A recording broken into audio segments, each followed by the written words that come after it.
was telling me how unhappy she was in her marriage.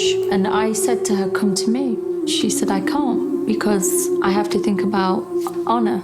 She didn't want to dishonor the family by leaving her husband. In the end, she set herself on fire. Rubina did, and she died. The concept of honor, it is very difficult to explain it to Western societies. Honor is something that is carried and contained in women and is there to be guarded by men. ومن هو وليها؟ أولاً يأتي الأب، ثم الزوج، ثم الابن. Anything from wearing short sleeves, refusing to wear a headscarf, being seen talking to a man. Those things can be deemed dishonorable. Thousands of women have been detained for dressing un-Islamically. Like this woman screaming as she's pushed into a police car. The honor system in Muslim-majority societies is really the basis of a lot of harm that is perpetuated against women. It's systematic, institutionalized misogyny. I was crying and begging him to stop. Then he put his hand on my mouth like this. I couldn't breathe. I was crying, but he used me anyway. The issue of forced marriages, child marriage, and honor abuse is a worldwide problem. When you do dissent with what is portrayed as mainstream belief, you are ostracized. There are threats of murder, there are threats of rape, physical mutilation. It's important to talk about what happens physically so that every human being, male and female, understand that the genitals of the female are cut. We don't need sympathy, empathy, pity. We need systematic change in the Muslim world. From Bahrain to Egypt, women have raised their voices and their fists in demanding universal rights. People of all backgrounds can make a difference.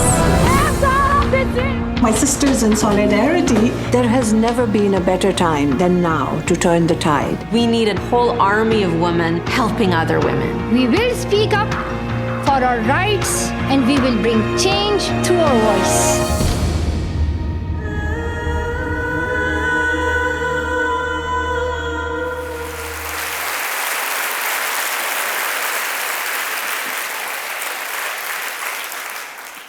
What you've just seen is a small part of a documentary that deals with honor-based violence. In your gift bags, you'll find a card that gives you free access to the entire 1-hour version of the documentary, and I recommend that all of you take time to see this because this is a very, very current problem that we are dealing with. It also raises some really important questions. Are these isolated incidents? Is this a universal problem, or is this happening only in certain parts of the world? Is this a liberal media conspiracy, or is this Islamophobia? The fact is that wherever these atrocities are taking place, and whatever the reason, they are beyond ethnicity, they are beyond faith and culture, and they are a gross abuse of human rights. The problem is that they are taking place at a frightening rate all over the world. Just last week, Indonesia's military chief announced that there should be virginity tests for new recruits in order to ensure their morality. According to the estimates of the World Health Organization, 150 million women all over the world are affected by female genital mutilation. And the number of women who have been mutilated right in Europe is 500,000. Recently, Egypt's Minister of Health reported that 92% of married women have suffered FGM. In some theocracies, they are lowering the age of marriage for girls to as young as 13. Isn't that child abuse? The United Nations reports that there were 5,000 honor killings a year, and these, by the way, are just the reported cases. This doesn't even begin to address the problems with Boko Haram, where they have kidnapped, raped, and forced girls into marriage, or the Taliban, who believe that you must kill any girl who wants to be educated, or ISIS, who are a horror story unto themselves. Zainab Bangura, who's a special representative of the United Nations Secretary General on Sexual Violence, told a journalist, and I quote, "ISIS has institutionalized sexual violence and the brutalization of women as a central aspect of their ideology, and they use it as a tactic of terrorism to advance their key strategic objectives," end of quote. So why am I here to speak to you about these issues? I'm speaking to you because I'm a mother, I'm a sister, I'm a wife, I'm a daughter, and I'm a grandmother, and I'm concerned about the next generation of Muslim women. I'm an observant Sunni Muslim, so I'm part of mainstream Islam, and I'm speaking out because certain aspects of my faith have been stolen and replaced by a violent ideology that affects the lives of millions of women. But I differentiate very clearly between the spiritual message of my faith that strengthens me and between Islamism or political Islam, which weakens us. We know that for centuries, extremists of all stripes have used religion as an excuse for violence and oppression. So I believe that all faiths should be seen through the lens of human rights, not the other way around, and that culture should never be used as an excuse for abuse. I grew up in a culture where women were supposed to be seen and not heard. Every time I left the house, I remember my mother used to tell me, now don't talk too much and don't ask too many questions. And I did exactly the opposite. She must be turning in her grave if she knew that for speaking out and for trying to be heard, I've been awarded with a fatwa, a death threat, and a lawsuit. Obviously, somebody is listening to me. More recently, I've been called Red, retired and extremely dangerous. But don't worry, no one knows I'm here today. There are those people right here in the West who would like to silence me, because the truth, my friends, is very hard to swallow. I also do what I do because I rebelled against injustice and I questioned the status quo of my inherited tradition. And I've spent a major part of my life researching my faith and its history because I wanted to be empowered from within my faith. This is where the real change has to come from, because those standing on the outside will be silenced with cries of Islamophobia. So when I was researching my own history and I read about the first women in Islam, I found my first role model. Her name was Khadija. She was the wife of Prophet Muhammad. She was a successful and wealthy businesswoman who sent him a proposal of marriage. She was older than him. I mean, how cool is that? In 7th century Arabia. So that was something really, really exciting for me to be able to stand up and say with pride that I am blessed to be an activist Muslim woman today. Later on in our history, there were other women who were saints, who were calligraphers, who were mystics, who were poets, and who were judges. And Muslim women were able to keep their maiden name and inherit property. So essentially, in 7th century Arabia, before the message of Islam, when newborn girls were buried alive, and when women were bought and sold as slaves, the message came as a liberation for those women. However, soon after the death of the Prophet, these rights were usurped by power, patriarchy, and politics, and tribalism crept into the communities. The same tribalism which is imported into Western societies and used practices of honor-based violence against their women. Let's not forget that it has been to an advantage of women to keep, of the patriarchs, to keep women uneducated and oppressed so that they can have a great advantage over them. But I've been blessed and fortunate to learn from the best. Some of my later role models are people like Dr. Amina Wadood, scholar and author, the first woman to lead mixed gender prayers in the United States. I soon followed suit in Canada, and both of us received threats. Dr. Wadood actually had to go into hiding because of the threats that she had received. I refuse to hide because I believe that if I am going to hide or if I'm going to be afraid, I'm giving in to the extremists, and that's something that I will never do. There are other reformist women, like Dr. Lale Bakhtiar, the first woman to translate the Quran, our holy scripture, in an egalitarian and gender equal manner. So I've been deeply involved my entire adult life in the silent revolution to bring about change in the lives of millions of women.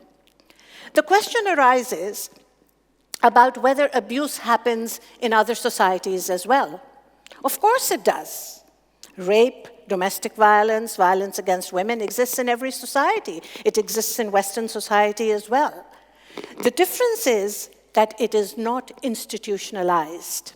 What I'm speaking about here is state-sponsored violence against women, which exists in some societies where the state wants to control what a woman can wear, what she can say, who she can be with, whether she can work or not, whether she can drive a car. And if you get an opportunity and you read the International New York Times headlines today, it speaks about exactly this issue. And this is totally unacceptable. To help bring about change, I also work with the United Nations Human Rights Council, where I am a permanent thorn in the side of those theocracies who come there and lie to say that they have an absolutely clean human rights record. Through my advocacy, I've seen honor-based violence taking place in the United States, in Canada, in UK, and right here in Europe. Sadly, due to political correctness, our politicians, our law enforcement agencies, and even the general public don't want to speak about these issues, and so in a way they have let down the women who are the victims of these problems. This is why the documentary Honor Diaries is such an important call to action, because in this we ask for the barriers of silence to be broken and for action to be taken. If we don't stop being politically correct, if we don't say out loud that culture is no excuse for abuse, and if we continue to look the other way, this violence is only going to grow. It's ironic that while many of us are working 24/7 to eliminate violence from women's lives, we are faced with the current phenomena of European and North American girls leaving to join ISIS.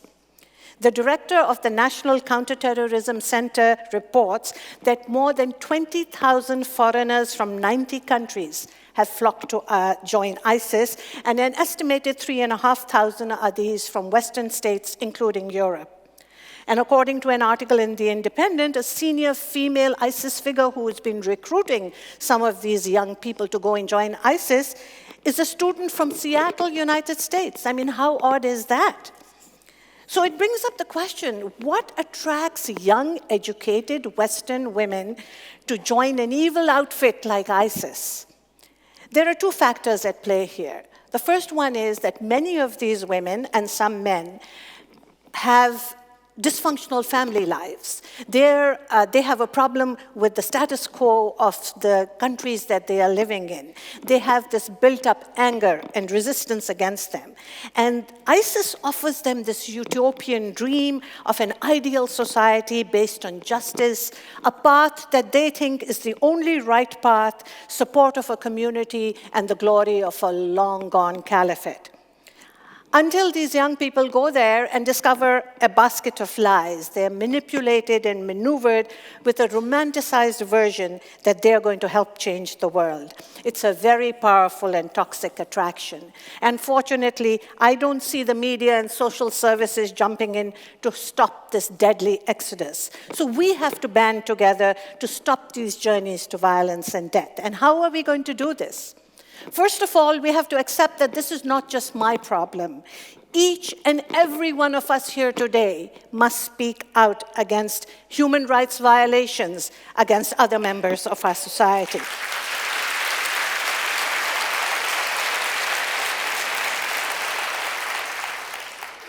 We must categorically speak out against underage marriage, against forced marriage, against honor killings, and against FGM. And we must enlighten our youth to distinguish between good and evil so that the grievances they have can be aired internally without them being manipulated and maneuvered. This is why I've chosen to expose the problems, educate and empower women for change, because every individual can bring about change. In our tradition, we believe that if you educate a boy, you educate an individual. When you educate a girl, you educate a family. You educate a village. You educate a tribe. You educate a nation, and then you educate the entire world. Because we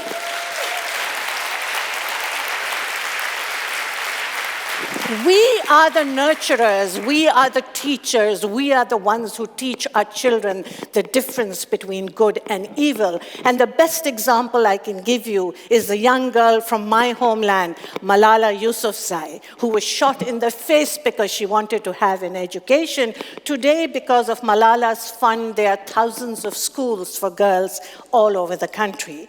So it's up to us women to speak out for those women who live and work in societies where they don't have a voice. I will never forget that I live in a country that has given me freedom of voice, freedom of choice, individual thought, and that is something I want to use for the women in parts of the world where they don't have a voice.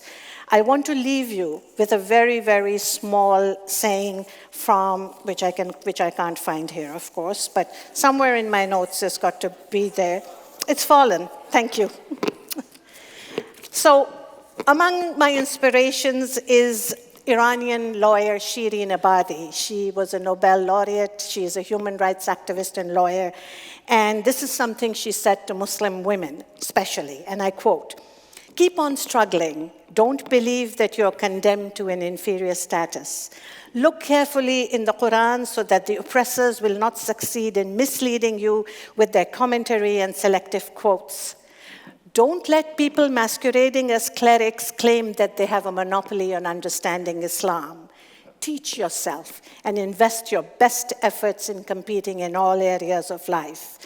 God created us equal, and when we struggle for equality, we are doing what God wanted us to do." Thank you.